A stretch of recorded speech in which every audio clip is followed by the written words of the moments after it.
Ripoti tuliyokuwa nayo ni juu ya kujeruhiwa kwa wanajeshi wa Marekani katika shambulizi lililofanywa na Iran katika kambi huko Kuwait. Hii ni ripoti kutoka shirika la habari la Bloomberg.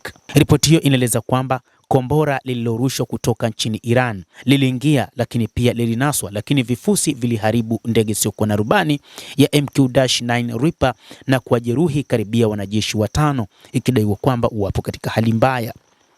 Baadhi ya taarifa zikidai kwamba kuna baadhi wameuawa, lakini taarifa ambazo ni rasmi ni kwamba wanajeshi hao 5 wa Marekani na wakandarasi walipata majeraha makubwa wakati wa mashambulizi ya hivi majuzi kutokana na kombora la ballistic la Iran kwenye kambi ya wanahewa huko Kuwait. Bloomberg inaripoti kinukuu chanzo, angalau ndege moja isiyokuwa na rubani ya MQ-9 Reaper nayo pia inaripotiwa kuharibiwa. Tukio hilo ni dhahiri lilitokea wakati wa mabadilishano mafupi ya hivi punde kati ya Marekani na Iran mnamo Alhamisi.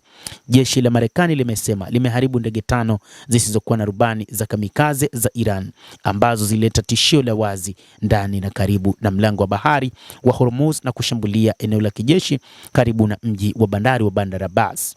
Jeshi la Walinzi wa Mapinduzi ya Kiislamu ya Iran likasema limelenga kambi ya anga ya Marekani katika eneo hilo ili kulipiza kisasi. Shirika la habari la Bloomberg limeripoti mnamo Jumamosi kwamba kombora la Iran aina ya Fatah-110 lilinaswa na walinzi wa anga wa Kuwait, lakini vifusi vilivyoanguka viligonga kituo cha anga cha Ali Al-Salem. Vipande hivyo vilijeruhi wafanyakazi 5 wa Marekani na kusababisha uharibifu wa nyenzo.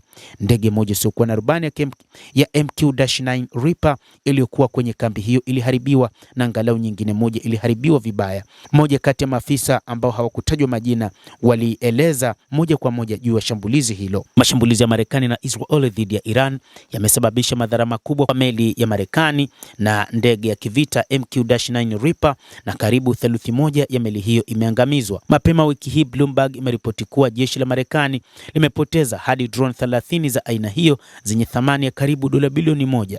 Nyingi katika ndege hizo zinaaminika kuharibiwa vibaya, na hasara hizo zimeacha pengo kubwa katika meli za Marekani na ndege zisizokuwa na rubani za urefu wa kati zinazotumika kwa ajili ya uchunguzi na mashambulizi ya usahihi.